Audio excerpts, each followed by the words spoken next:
She was taken from the only home she had ever known. A 10-year-old girl, carried through the winter streets of London by the woman who had brought her into the world, told that a new life awaited her, that she would be placed in service, that things would be better. It was the 16th of February, 1856. By morning, she would be dead in a cellar, and her mother would be the one who put her there. Hello everyone. Before we start, make sure to like and subscribe to the channel, and leave a comment with where you are from and what time you are watching. Your support helps us bring you more stories like this. Now, let us begin. It was the 14th of February, 1856, in the parish of Islington, in the north of London. The city that morning was cold and grey, a fine frost still clinging to the iron railings of Linton Street, where smoke rose thin from chimneys, and the clatter of carts on the cobblestones marked the slow resumption of the working week. Number 18 was a narrow terraced house, modest but kept. Its occupants were a silversmith named Carl Summer, a Prussian émigré of some skill, and his wife of 2 years, Mrs. Celestina Summer, formerly Celestina Christmas, a piano teacher of accomplished reputation who had once performed at the esteemed St. Martin's Hall in Covent Garden. To those who knew them, the Summers appeared a respectable couple, climbing quietly through the lower ranks of polite society. Mrs. Summer was 28 years old, composed in manner, measured in speech. She had, it was said, a certain magnetism, a quality that drew the attention of others without any apparent effort on her part. There was nothing, to the eye of the street, to suggest that the household at number 18 Linton Street harboured any trouble. But on that frost-edged February morning, Mrs. Summer was already making preparations that no respectable household could survive the discovery of. Celestina Christmas had not always borne the name Summer. She had been born on the 1st of July, 1827, the fourth child of a silversmithing family residing near the prosperous borough of Islington. Her upbringing was privileged by the standards of the age. She received an education, she developed a gift for music, and she moved with apparent ease through the society of her district. Yet in the autumn of 1845, when she was 17 years of age, the careful arrangements of her life were quietly undone. She discovered that she was with child. On the 20th of December of that year, she gave birth to an illegitimate daughter, to whom she gave her own name, Celestina. The infant could not remain in the Christmas household. The social consequences of an unmarried mother were too well understood, too readily applied, for any family of standing to endure them openly. An arrangement was swiftly made. A woman named Mrs. Julia Harrington, known in the district as a compassionate soul, who had taken in illegitimate children before, agreed to raise the girl. She would do so, it was settled, at a fee of 10 shillings a month. The child was delivered to Mrs. Harrington's home at 4 Peter Street, Hackney, and there she remained for the next decade, growing up bright and cheerful, by all accounts, in the only home she had ever known. The years passed. Celestina, the mother, resumed her life. By 1854 she had met and married Carl Summer, a silversmith lately arrived from Prussia, and the two set up their residence at number 18 Linton Street. The marriage was, for a time, a contented one. They continued their respective work. They moved in polite society. The monthly payment to Mrs. Harrington continued. Then, in the early days of February 1856, something shifted. The payments had become, it was said, a source of difficulty. Carl Summer, it appeared, was no longer willing to sustain them. And so, on the 14th of that month, a Thursday, Mrs. Summer walked 3 miles east to Hackney, knocked upon the door of number 4 Peter Street, and told Mrs. Harrington that she would be removing the child. She cited financial strain. She said the girl was old enough now to be placed in service. Mrs. Harrington's daughter answered the door. By the time Mrs. Summer departed, the child was with her. The child arrived at number 18 Linton Street on the 14th of February. She was 10 years old. She had never been to this house before. In the 2 days that followed, a young maid in the Summer household observed events that she would later recount in precise and terrible detail. Her name was Rachel Mont. She was 16 years of age, diligent, and accustomed to the quiet rhythms of domestic service. She had been engaged by the Summers some time before, and had learned the habits of the household, as servants do, not through inquiry, but through proximity and attention. She encountered the child on the 15th of February and again on the 16th. She heard the girl speak to her mistress in the kitchen. Nothing more was thought of it. On the evening of Saturday the 16th, Miss Mont had fallen into a light sleep in the kitchen when she was woken by Mrs. Summer, who told her to retire for the night. She obeyed. She went to her room. She lay in the dark. A short time later, she heard her mistress leave the property. This was unusual. Mrs. Summer rarely ventured out at such an hour. Miss Mont lay still and said nothing. She heard Mrs. Summer return. After that she heard a disturbance. It came from below, from the direction of the cellar. There was noise. She could not be certain of its nature. She chose not to intrude. Then Mrs. Summer came to the passage and called out to her. "Rachel, are you abed?" Miss Mont made no answer. Mrs. Summer entered the room. She brought a light with her. She leant close and poked at the girl's face, satisfying herself that the maid was indeed asleep. Then she withdrew. Miss Mont lay awake until morning. When she rose early on the Sunday, the house was unusually quiet. She descended the stairs. She moved toward the cellar. The door was not locked. She opened it, and there, upon the cold stone floor, lay the body of a child. The girl was still. Her throat had been cut. Miss Mont stood without moving for a long moment. Then she turned and went back up the stairs to the kitchen, and waited. There was nothing else to be done. It was a Sunday. Miss Mont expected her older sister Rebecca to call that morning, as was her custom. When Mrs. Summer rose and came downstairs, Miss Mont greeted her employer in the ordinary manner, offering no indication of what she had witnessed in the cellar. She reminded Mrs. Summer, with careful composure, that her sister was expected.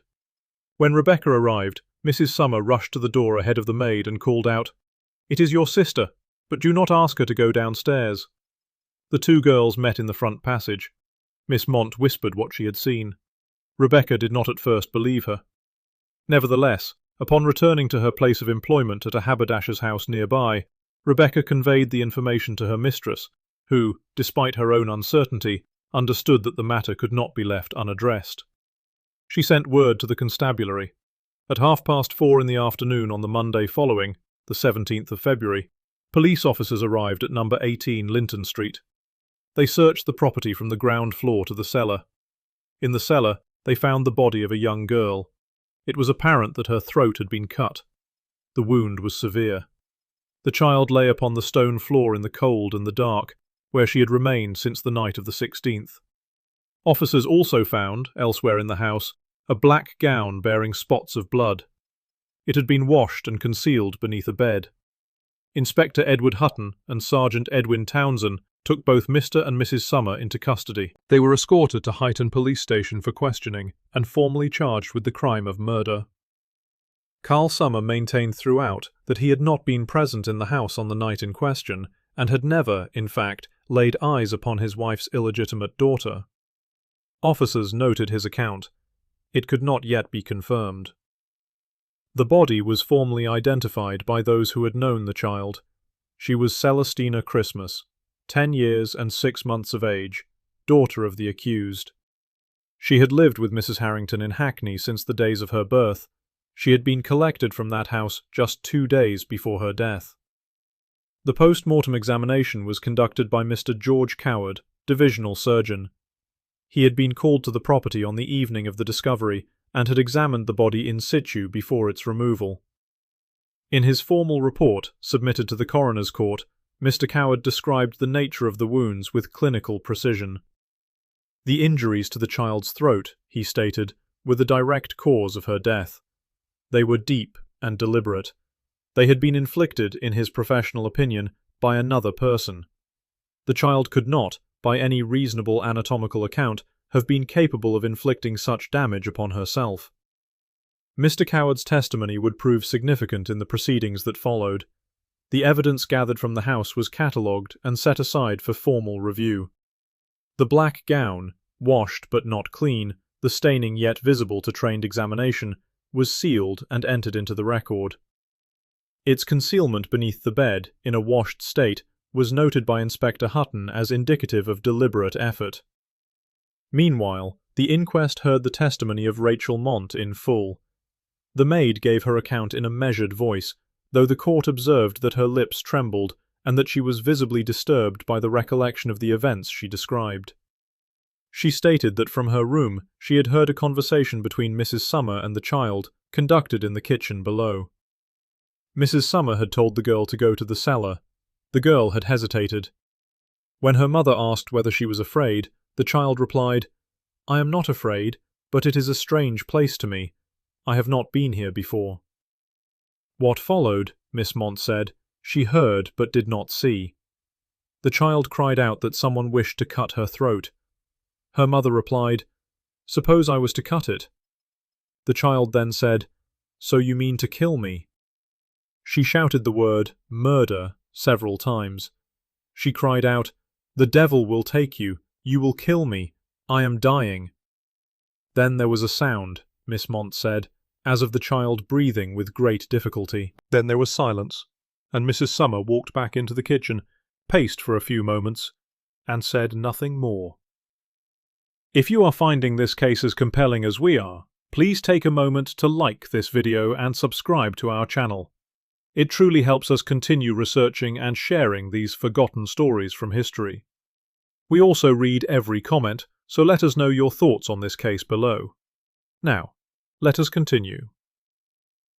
At the conclusion of the inquest hearings, held before Magistrate William Corey at Clerkenwell Police Court, the jury returned a finding that Mrs. Celestina Summer was complicit in the death of her daughter.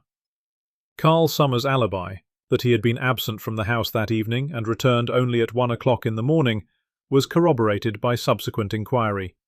He was released. His wife was remanded to custody.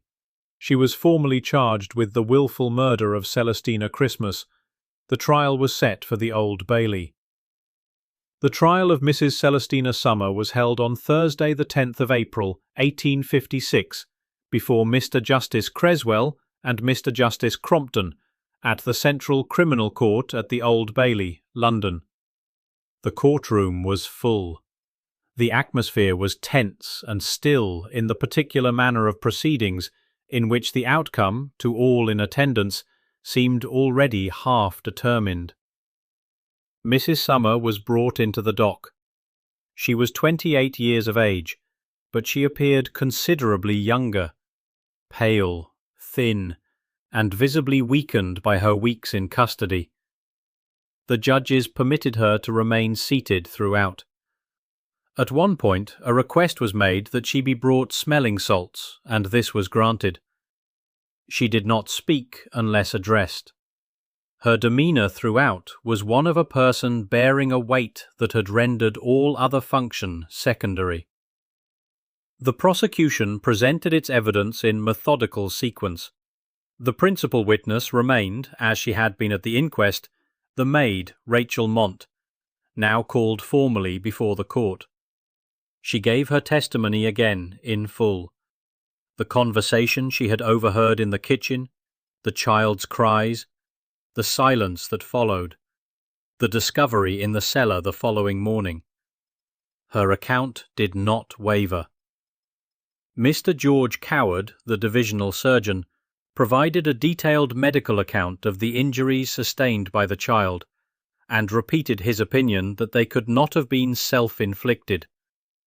Inspector Hutton, Sergeant Townsend, and Police Constable Horn each testified as to the circumstances of the arrest and the condition of the house. Constable Horn disclosed that during the journey to the station, Mrs. Summer had told him directly that she had indeed killed the child, because her husband was no longer willing to continue the payments to Mrs. Harrington. Mrs. Julia Harrington gave evidence of the deceased child's character, describing her as bright and cheerful, a girl she had raised since the day of her birth, and who had been removed from her care less than 2 days before her death. A further witness, Mr. Charles Grober of 16 Murray Street, testified that on the evening of the 16th, Mrs. Summer had brought the child to his residence, claiming to be about to place her with a greengrocer nearby.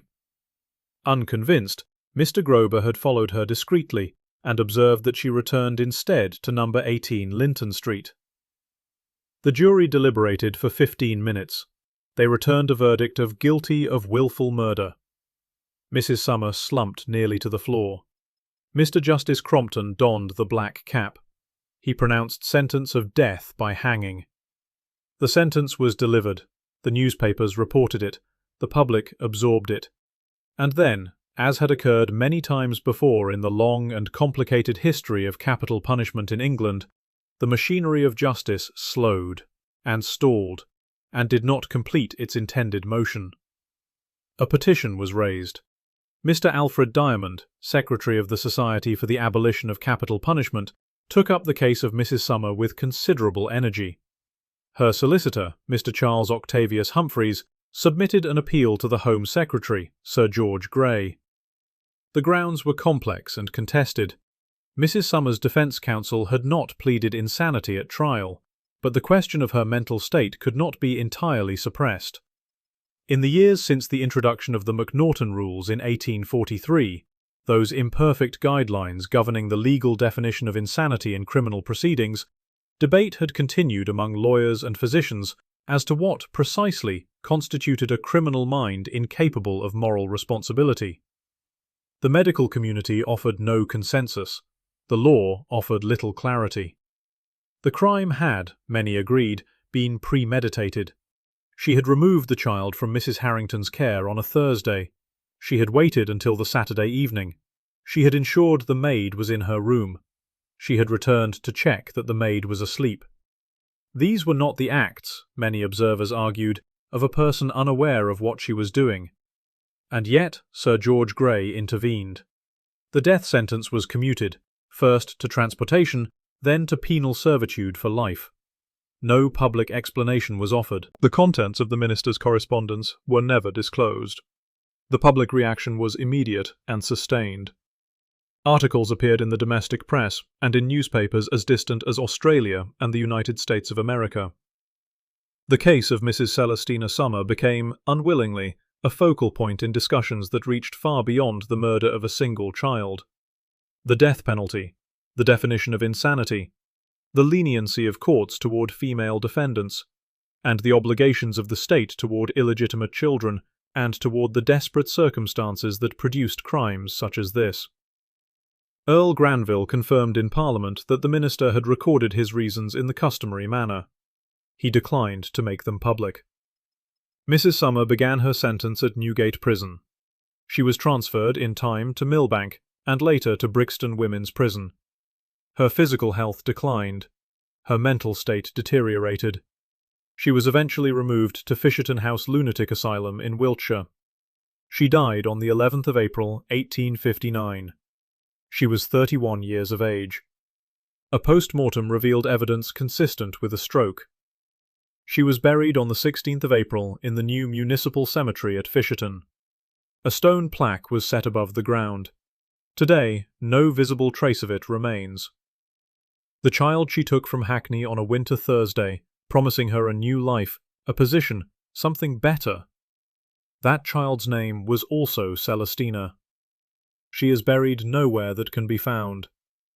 The records of her brief existence survive only in the depositions of a 16-year-old maid who lay awake through the night, listening, and who told the truth when the time came to speak it. Beyond that, the file is closed. The stone is gone. The name persists only in the ink of old court documents, fading now in their folders, in archives where the light does not often reach.